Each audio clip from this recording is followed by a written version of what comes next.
pong salamat sa inyong pakikisa, sa inyong pakipagtulungan at paglilingkod at ating itinanghal ang ating parokya bilang isang pang-diocese na gampana ng ating diocese ng Antipolo.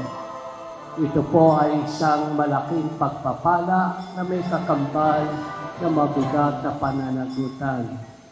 Subalit ating ay tanghal, mangyari, ito'y ating magaganap, ating magagawa, tayong lahat sa simula pa hanggang sa wakas ay magtatagumpay. Mga kapatid, marami pong salamat. Purihin po natin ang Panginoong Diyos.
Roman Catholic Bishop of Antipolo Incorporated, Obispado de Antipolo, Daang Bakal Road, Barangay de La Paz, Antipolo City, Rizal. Declaration. Acting upon the petition of the parishioners of St. Jerome Parish, through the present parish priest, Reverend Father Peter E. Marie C. Balatbat, and after having consulted the Board of Consultors and convinced of the merits of the said petition, by this presents, we hereby declare that the said parish be conferred also the title of the Diocesan Shrine of St. Jerome. We likewise grant to the said Diocesan Shrine of St. Jerome all the rights and privileges embodied in the statutes, which we also approve at the same time. The provisions of Canon Law numbers 1230 to 1234 of the Code of Canon Law shall further govern it. This declaration takes effect on April 29, 2026. Given at the Chancery Office, Regina Pacis Center, the Diocesan Curia Building, Daang Bakal Road, Antipolo City, Rizal, the 17th day of March 2026, on the 43rd year of the creation of the Diocese of Antipolo.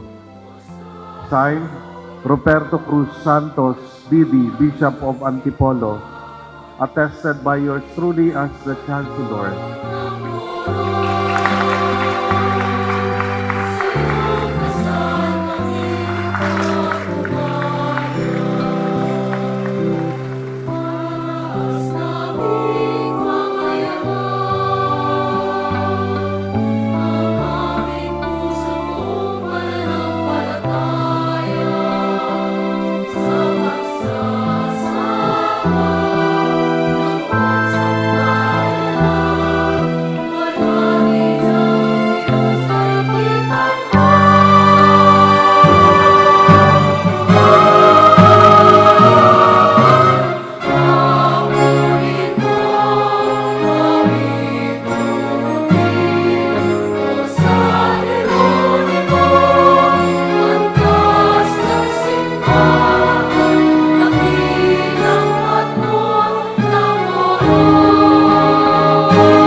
Naghakis ng lambat ay ang Panginoong Jesus.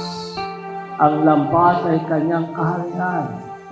Ang maisda na nahuli ay ikaw at ako. Mga kapatid, magandang pansinin sapagkat masasabi natin, anuman ang kalagayan, katayuan, naroon ang paghahagis ng lambat. Ang paghahagis ng lambat ay ang pagtawag, ang paghirang, ang pagpili ng Diyos. Sa paghagis, mga kapatid, ito ang tanda na kung saan anuman ang ating katayuan o kalagayan, naroon ang lambat na inahagis, ibinibigay sa atin isang pagtawag, isang pagpili, isang paghirang na kung saan ang Diyos ay nakatingin sa atin, ang Diyos ay nakamasid, ang Diyos ay na kung saan nagtitiwala, naniniwala, ikaw ay nais ng Diyos. Panalangin kay San Jeronimo. Mahal naming San Jeronimo, patron ng Bayang Morong, nagpapasalamat kami sa Panginoon at ipinagkaloob ka sa amin na tagapangalaga ng aming sambayanan. Sa tulong ng iyong panalangin, magkaisa nawa kami sa pagbubuo, pagpapatatag at pagpapasigla ng aming maliliit na sambayanang Kristiyano. Madama nawa namin ang lakas ng pagkakaisa at pagkilos sa pakikilahok ng sambayanan sa pagpapatuloy ng kasaysayan ng kaligtasan upang matamo ang katotohanan, katarungan at kapayapaan na may pag-ibig.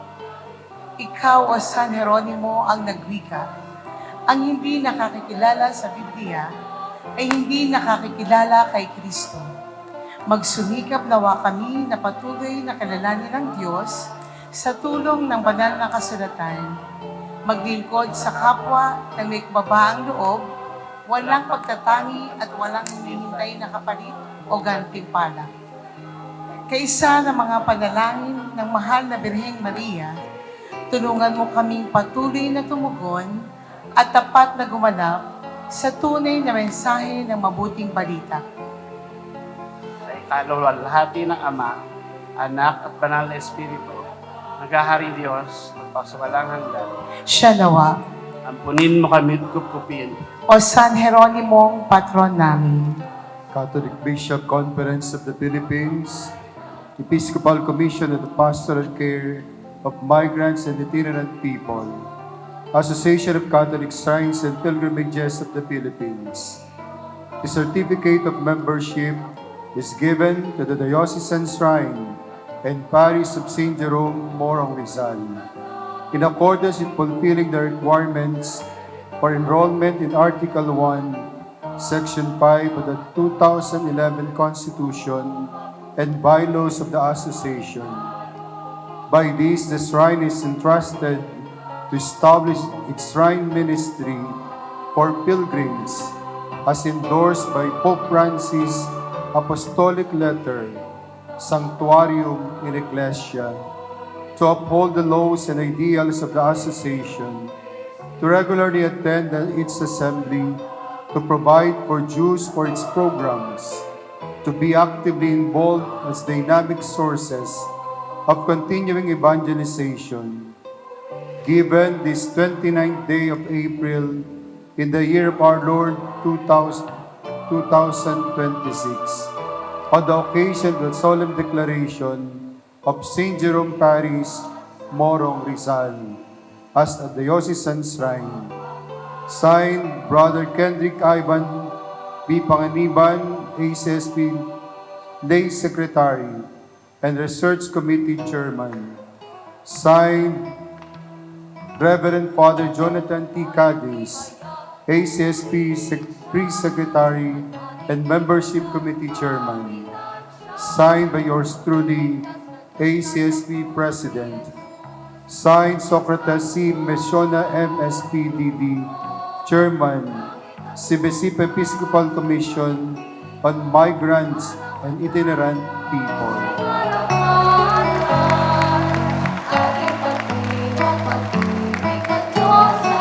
God is good. All the time! All the time. God is good. Palakpakan muna natin ang Panginoon. Papuri at pasalamat sa poong kapal sa biyayang ito na dumating sa aming parokya, na kami sa oras na ito ay formal na itinanghal bilang isa sa mga diocesan Shrine and Parish dito sa ating Diocese ng Antipolo. Salamat po, Panginoon. Palapakan natin ang Panginoon. Pagpalain ka ng makapangyarihang Diyos, Ama, Anak, at Espiritu Santo. Amen. Kumayo kayong taglay ang kapayapaan ni Kristong muling nabuhay. Salamat sa Diyos.